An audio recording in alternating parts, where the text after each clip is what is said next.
Beberapa hari menjelang Lebaran, salah satu tempat yang paling ramai dikunjungi tentulah pusat perbelanjaan. Seolah ada aturan tak tertulis, semua berlomba-lomba membeli dan memakai baju terbaik untuk menyambut Hari Raya Idul Fitri. Tetapi tak hanya baju saja yang diburu pengunjung, mukena alias pakaian sholat untuk wanita juga menjadi salah satu barang yang wajib dibeli. Mukenanya biasanya yang warna-warna soft atau lebih ke putih sih biasanya. Yang ngikutin tren gitu-gitu juga sih biasanya juga. Nah, kalau aku biasanya cari mukena yang simple tapi elegan. Terus motifnya itu yang nggak terlalu norak-norak banget, yang tentunya lah simple buat anak-anak muda. Gitu. Ya, mukena memang seakan menjadi kebutuhan wajib perempuan di zaman now. Di Indonesia sendiri, mayoritas muslimah memang memakai mukena untuk aktivitas sholat. Tak hanya itu saja, mukena juga telah berkembang menjadi sebuah mode yang menyebabkan munculnya variasi warna dan motif. Mukena yang dulunya hanya berwarna putih, kini telah berkembang dan menyesuaikan tren fashion. Bahkan ragam pilihan warna dianggap bisa menjadi sebuah motivasi untuk semakin taat beribadah. Kalau perbedaannya itu paling di warna ya. Kalau untuk yang dari tahun sebelumnya warnanya itu yang lebih kuat lah gitu. Kalau sekarang kayak lebih soft kayak warna pastel yang kayak gitu ngikutin. Sekarang kan Gen Z itu ya suka-sukanya warna halus kan. Ya makanya banyak juga diproduksi yang warna soft juga kayak gitu, warna pastel. Karena itulah, meski tetap memiliki pola bentukan yang sama, masing-masing produsen mukena tetap menekankan pentingnya desain pada mukena. Detail-detail kecil seperti bordir sangat diperhatikan demi menjadikan mukena semakin terlihat anggun dan elegan.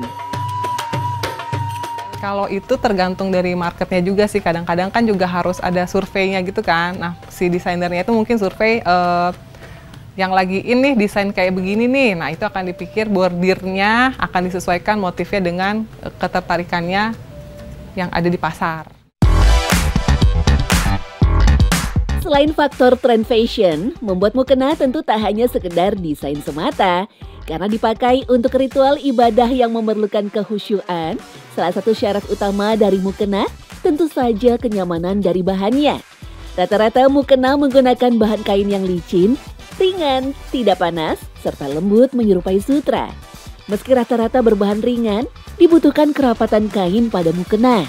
Semua itu agar mukena tidak menerawang, apalagi membentuk lekuk tubuh. Ya, dari Indonesia kan desainnya beda nih, kami terima bahannya, kami terima desainnya, kami produksi, kita lihat dulu nih bahannya ini setelah kita terima dari gudang, dipotong dulu. Jika desain mukena tidak memakai bordir, kain bisa langsung dipotong sesuai pola yang diharapkan. Tetapi jika diperlukan hiasan detail, maka lembaran kain besar akan lebih dibordir dahulu untuk kemudian dipotong. Pasalnya, kain yang telah dibordir akan memudahkan pemotongan sekaligus penjahitan. Dia rendanya itu perlu dibordir manual nggak? Kalau perlu dibordir manual dulu, kalau tidak langsung ke bagian jahit. Nanti kalau yang ke bordir manual tadi, habis dari bordir manual ke jahit, habis dari jahit ke finishing.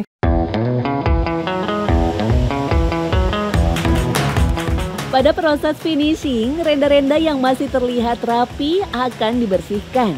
Sebelum dikirim, mukena akan terlebih dulu dibersihkan, lalu kemudian di-packing. Tak hanya memenuhi pasar dalam negeri saja, mukena buatan Indonesia sangat digemari di luar negeri, terutama di sekitar ASEAN.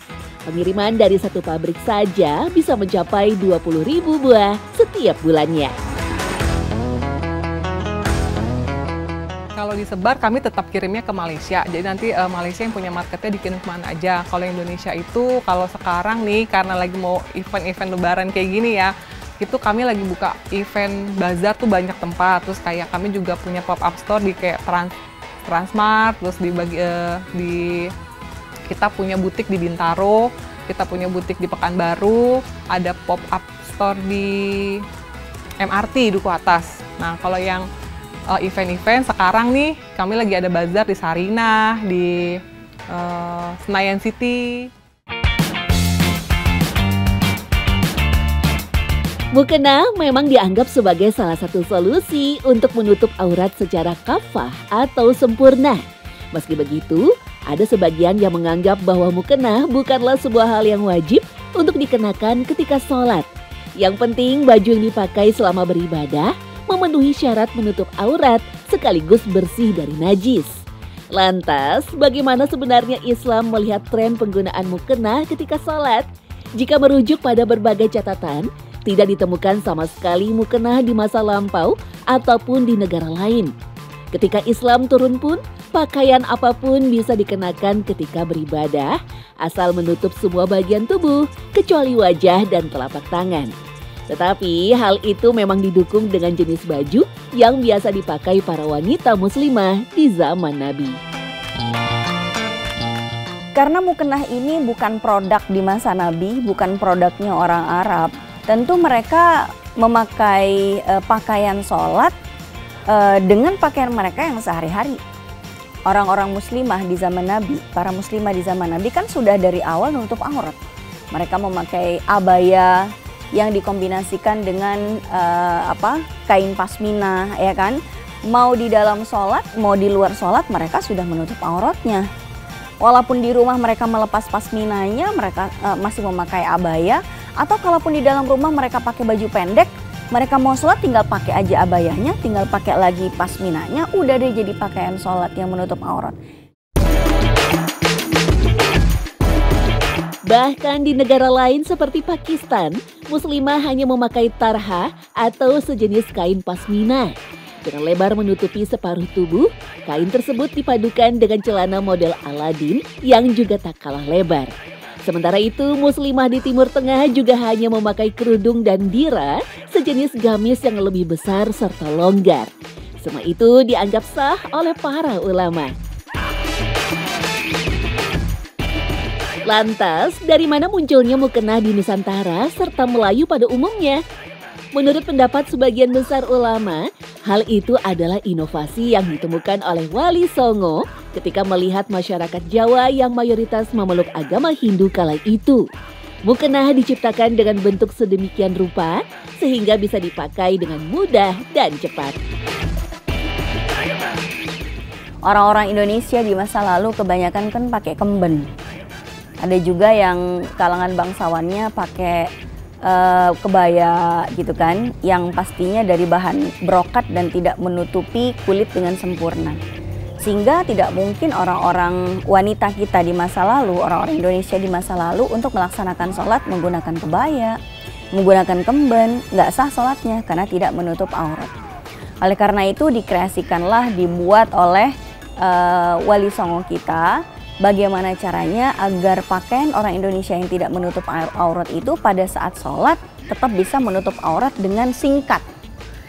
Ya, dengan singkat maksudnya ya tinggal dipakai aja mukenahnya, langsung mereka menutup auratnya, lalu bisa melaksanakan sholat dengan baik, dengan sah, gugur kewajibannya, dapat pahalanya.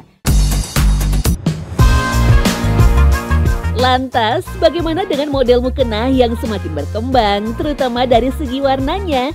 Pasalnya, banyak anggapan bahwa tak seharusnya muslimah memakai baju dengan warna yang mencolok. Ketika kita cari tahu, kenapa sih ada yang bilang haram pakai mukena warna-warni? Ternyata alasannya katanya bisa menjadi libasus syuhrah. Libasus syuhrah itu artinya pakaian yang ingin berbangga-bangga, ingin mencari perhatian orang lain. Kalau kita lihat pandangan para ulama yang lain, ternyata nggak demikian kok, ya. Nggak mentang-mentang kita pakai mukena yang berwarna-warni terus jadi bikin orang lain jadi nggak khusyuk sholatnya atau jadi pusat perhatian, buat dia bersombong-sombong, memamerkan gitu, nggak juga sih. Jadi pakaian sholat berupa mukena yang bermotif itu pada dasarnya bukan libasus syuhrah. Silakan saja.